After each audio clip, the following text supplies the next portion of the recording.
I just can't cover up for you anymore. I'm in this thing way too deep already. Oh, not as deep as I am. Oh, honey, please. My bookie's getting anxious. He wants his money. Oh, tell him you haven't got it. What can he do? What can he do? He'd cut up his own mother when it comes to money. Look, Jimmy, you've got to go along with me or I'm in serious trouble. I'm sorry you are. Well, all I need is a couple of more days. I'm bound to have a winner. All right, I'm sorry. This is it. The end of the line. All right. I'll think of something. I've got to. Look, Ora, you know I want to help, but with the auditors coming, I've got to balance the books. Good afternoon. Can I help you? I'd like to cash this, please. A payroll check? Yes, I'm with the Martin Foundry Works. Well, since this is your first time here, could I see some identification, please? Oh, sure. That enough? Driver's license? Employee's card? This will do fine. Come and see us anytime, Mr. Halper. All right.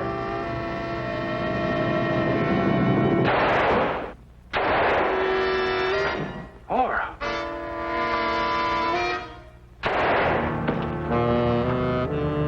All right.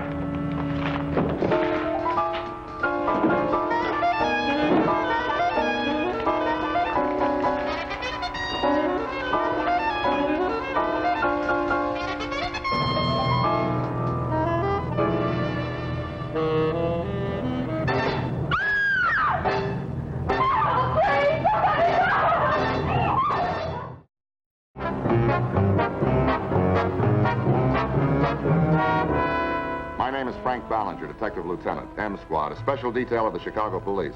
There's been a recent wave of holdups of neighborhood check-cashing offices. I've been assigned to the investigation.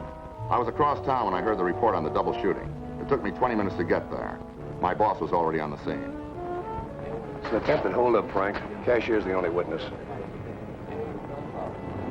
According to her, one of them shot the teller. She grabbed a gun and shot the holdup man. Can I talk to her? Sure.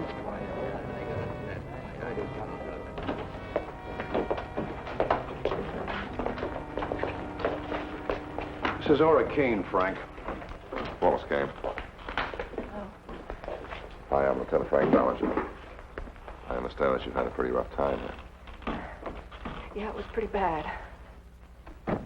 You feel up to answering some questions? I'll try. Well, where were you when all this happened? Right here at my desk, working.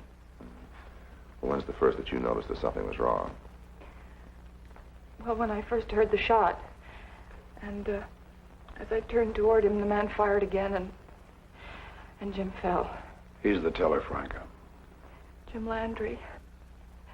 He's such a wonderful guy that when I stop and think that he's dead, What did you do then? Well, the man turned toward me. I was so sure he was going to kill me that I reached into the drawer where we keep the gun, and I shot at him. Well, what about the other man? He ran out the back door into the alley. Could you possibly describe him for us?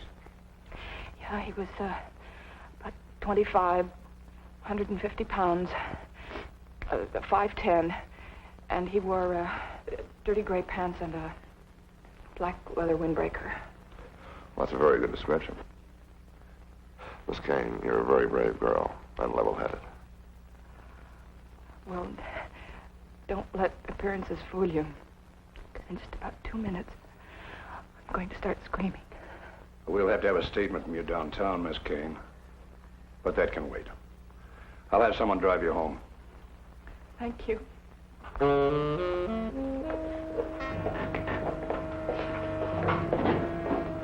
See you later, Frank.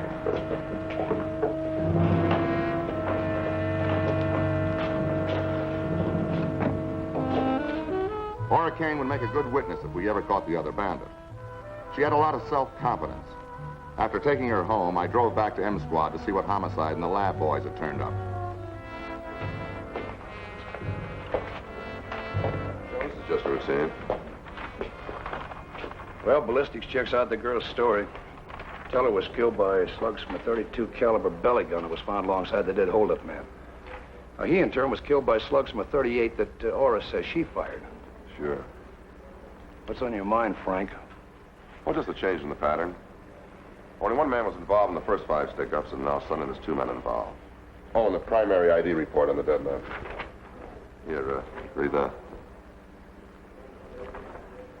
Ralph Halper, age 36, white male American, married, 1 child. Sheet metal worker, good income, good reputation, no prior arrests or convictions. So why does a man like that get himself tied up with some stick-up artist? And why does a punk with 5 successful solo attempts suddenly take on a partner? I don't know, those are good questions, Frank. Maybe we better find the answers, huh? Yeah, maybe.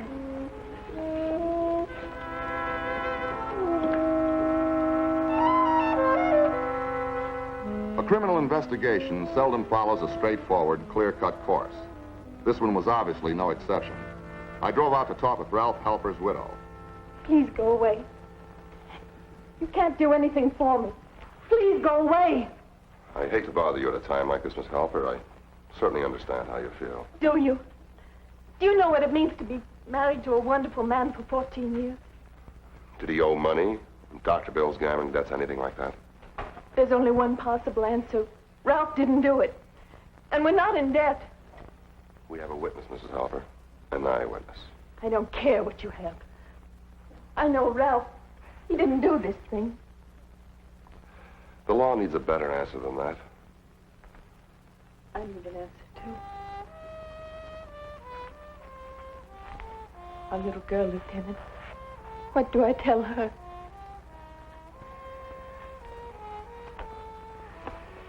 I'm sorry.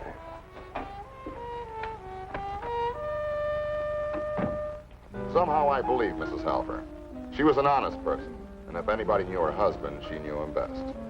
What she had told me about him checked out with everything I'd heard from his friends. He was an honest guy. Everybody liked him. I met my boss for dinner, and later we took a walk, still talking about the case. What do you tell a little girl? That her father was a criminal? I don't know, Frank. Just do what you have to. Yeah, but you don't have to like it.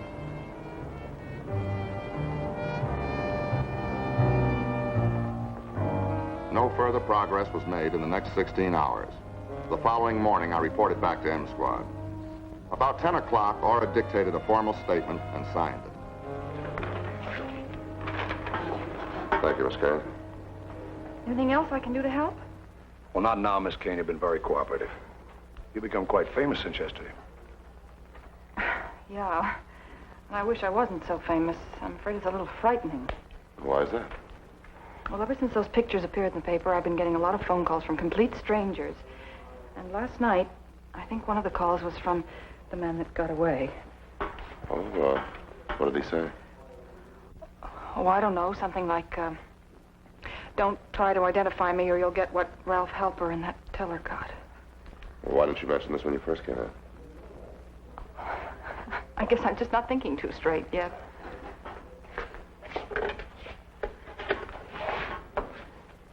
Get me Lieutenant Warshak, Women's Division, please. Did you recognize the voice? I said, did you recognize the voice? Oh, no, it was muffled. Just something about the way he said it made me think that... Hi, fellas. We got Frank Ballinger. Look, can I borrow one of your girls for a while? Yeah. Well, you know, make her sort of young, pretty, office secretary type. No, this is not social. We have an eyewitness, and I want to give her around-the-clock protection. Okay, thanks, fellas. All right. Well, you're going to get yourself a roommate. Thanks, Lieutenant. You know, frankly, this keeping up a brave front sure gets tough on a gal. Look, you've been doing fine. Why don't you go downstairs and wait in the police woman will pick you up? Okay, thank you. Sure.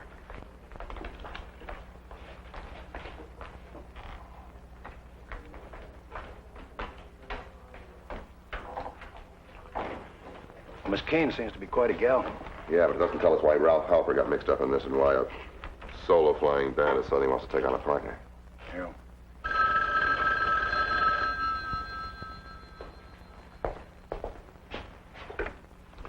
Gray speaking. Oh, yes, Mr. Radford. Are you sure?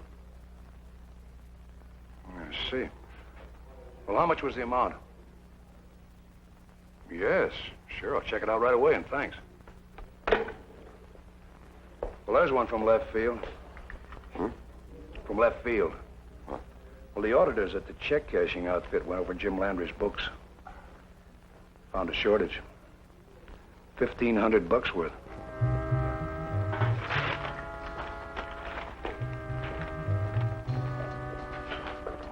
Jim Landry's embezzlement had started about 2 months prior.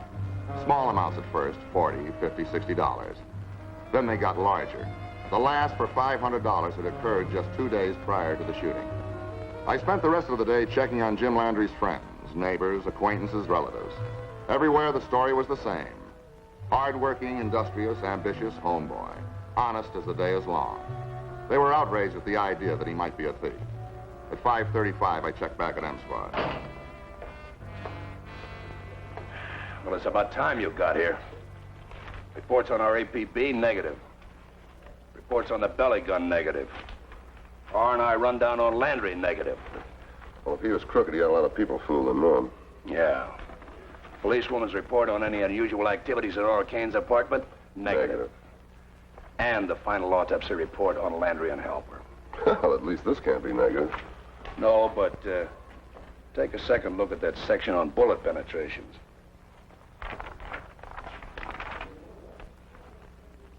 Well? According to this, the bullet canals in both the dead bodies took an upward course? But the men were standing face to face and only a few feet apart. Yeah. Give me Bill Kennedy at Homicide. Tell him that I want to meet him and his partner over at the Radford Check Cashing Service right away, huh? You got an idea, Frank? Let me try to prove it first, huh? Kennedy, move in a little closer. Yeah, right about there. All right. Now, these are the approximate positions of the two men when the shots were fired. Now, Davis, you're going to be the teller, and Kennedy, your helper. Now, this tape indicates the path of the bullet. Now, according to the coroner's report, he was struck about in the center of the chest, here. Now, when I pull this up, what do we have? A horizontal line of fire, huh? But according to the coroner's report, that's not how the bullet entered the body. All right, now, Davis, will you hold this tape right where I had it before? And Kennedy, you hold that tape right where Halper caught the slugs. Just feed them out to me now.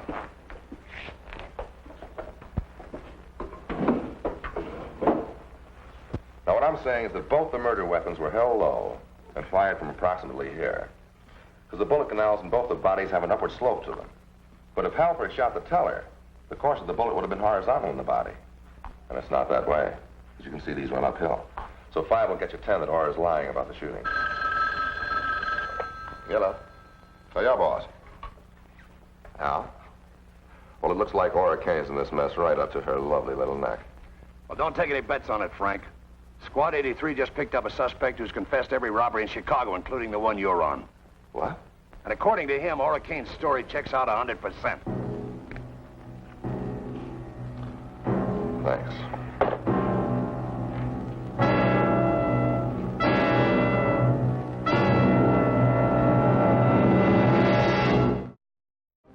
It looked like my half-formed theory concerning Ora Kane struck out before it even got to the plate.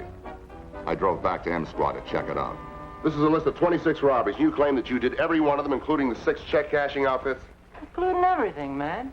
When it comes to scoring, I'm the original kid from Scoresville. Yeah, I'll bet you are. Why did you ring Halper in?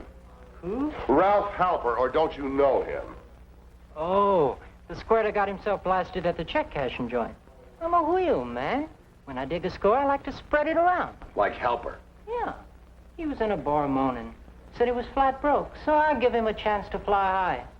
He just wasn't cool. But you are. Yeah. Well, we got a little chair down in Statesville that'll warm you up plenty. What?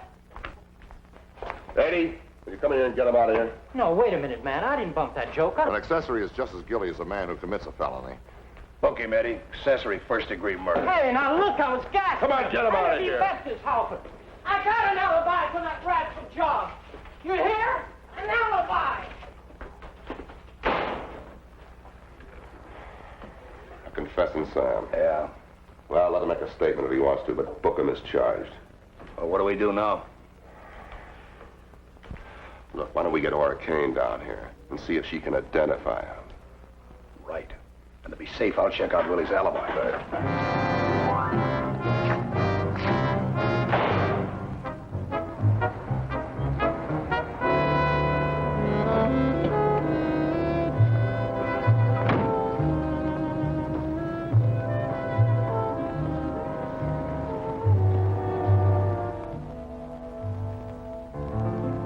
how does this identification take place? Am I in a room with a two-way mirror or something?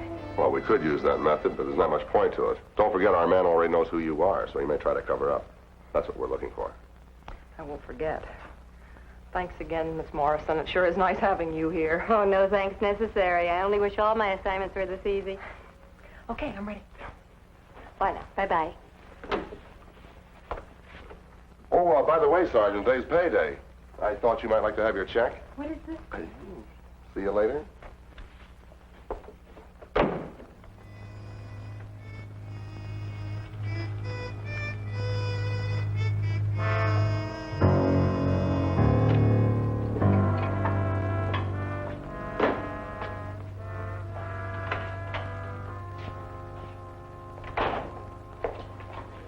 Where's Ora Kane?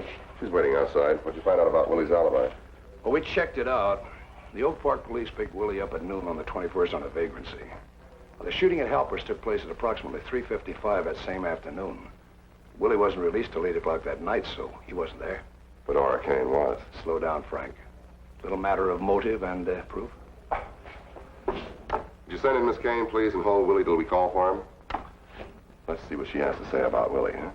Sure, baby.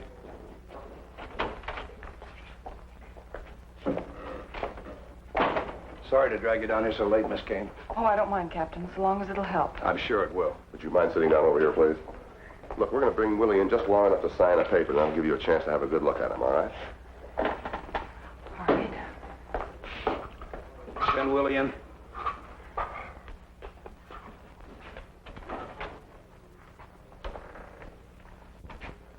You, take a look at that, Willie.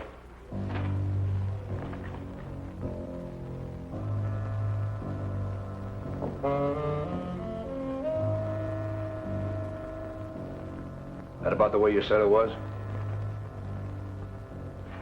Not a ripple in the pond, man.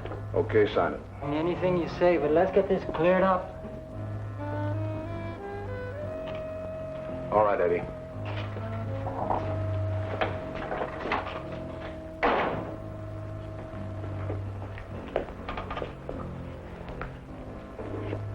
Well, what do you think, Miss Kane? He's the one, Captain. No doubt about it. No, not a bit. He was the second man. Andy sounds like the man that phoned me last night.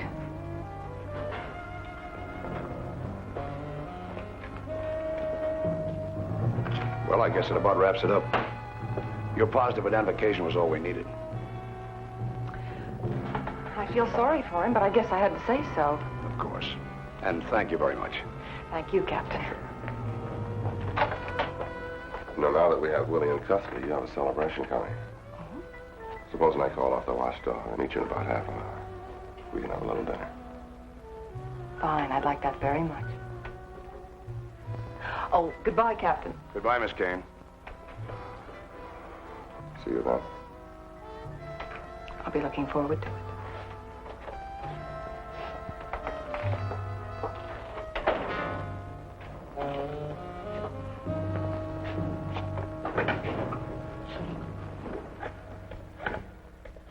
What was the whispering all about?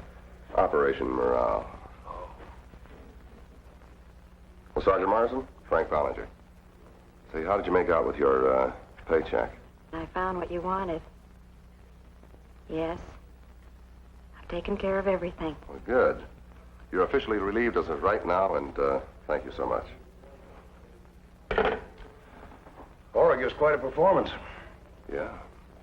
Outside of the fact we know she lied about Willie, there's still no proof and no motive. Well, dipping into the till for $1,500 is pretty good motive. Well, it could have been the teller, but there's no evidence she took the money. Well, that's fine, son. How? I have a date with her. One thing, Frank. Be careful.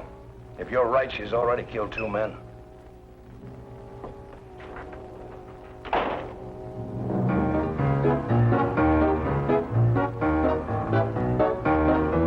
You know, Frank, you're two different people. A lot more fun when you're not a cop. What's the matter? You still afraid I'm playing cop? Oh, no. But you know, it is a funny thing. I still can't get Willie off my mind. Oh? Why? Well, you identified him as the second man in the holdup, but at the time of the shooting, he was still in jail. Well, now, just what deduction do you drop from that?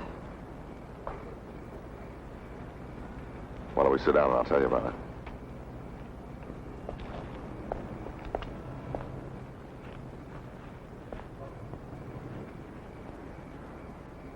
You know, I don't think Jim Landry took that money. Frank, I don't understand. The shortage was in Jim's books. Yeah, but what I'm saying is that you took the money, and Jim was covering for you. Oh, no, Frank. No, that isn't true. Well, it was just a matter of time. You knew that. Until the shortage was discovered. So you staged a fake hold-up and shooting. But you can't be accusing me. I'm accusing you of deliberately waiting for a stranger to come in the office and then shooting him with the office gun. No, and then Frank. you shot Jim with a gun that you bought someplace else and put it beside the stranger's body. And you figure you committed the perfect crime. No, you must be joking. I'm not joking. When I find the man who sold the gun to you, and I will find him, his identification of you is all I need. Frank, I can't believe it's you talking. I just can't. Come on now, Aura. You're not going to wipe away those tears with a handkerchief, are you? Why don't you tell me the real story?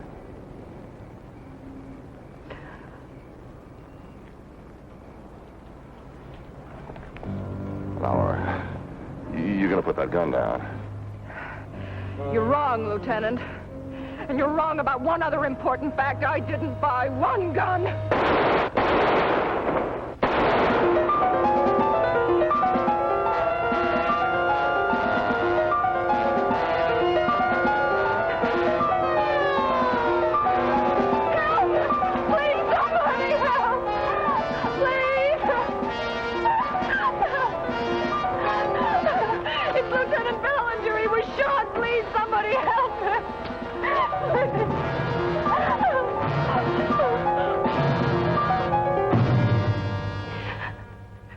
I hadn't made that one mistake. If I hadn't identified the wrong man, Frank might still be alive.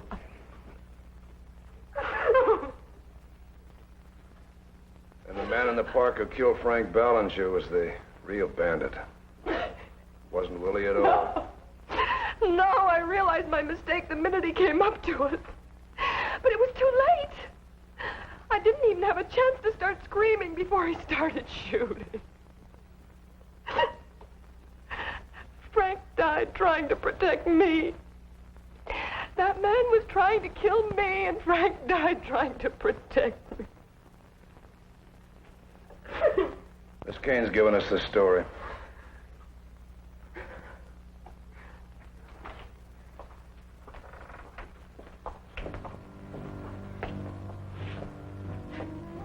It's quite an interesting story, Frank. It seems you died a hero's death protecting her from the hold-up man's bullets. Too bad I don't get a posthumous medal.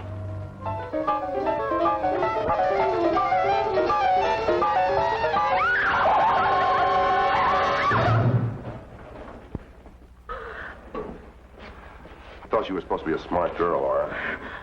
You ought to know about blanks. Blanks?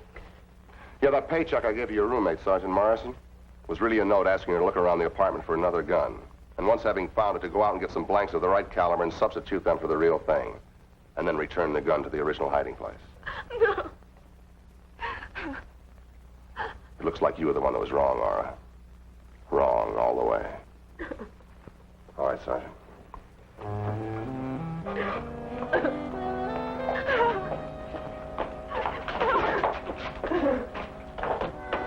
Aura Kane had killed 2 men to hide a $1,500 theft.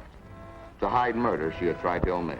And for all her efforts, she ended up in the death house at Stateville Prison. But at least I'd cleared the names of 2 dead men. And Ralph Halper's little girl would grow up in my town knowing that her father had always been a good man.